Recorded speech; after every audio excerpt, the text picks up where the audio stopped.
Hello hi everyone, সবাই কেমন আছো? দিনটা ছিল ঈদের পুজোর দিন আর আমি সকালে উঠে স্নান করে রেডি হয়ে গেছি, কারণ আমাকে আজকে পুজোর জোগাড় করতে হবে, পুজোটা আমাকেই দিতে হবে। ঈদ পুজো কিন্তু সবার হয় না, অনেকের হয় অনেকের হয় না। আর এই আলপনার ছিঁড়িগুলো দেখতে পাচ্ছি, এগুলো আমি দিয়েছি তাড়াতাড়ি করে, ঠাকুরমশাই চলে আসবে বলে।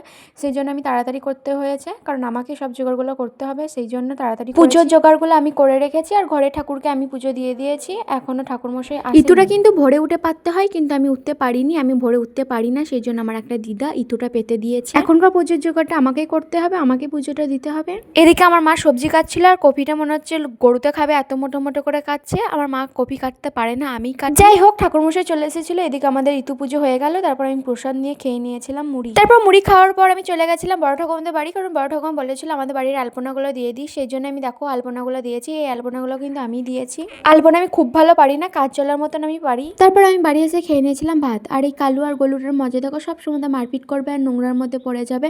এতবার ওদের ঠিক, ওরা মারপিট করুক, আজকের মতন এখানেই, টাটা।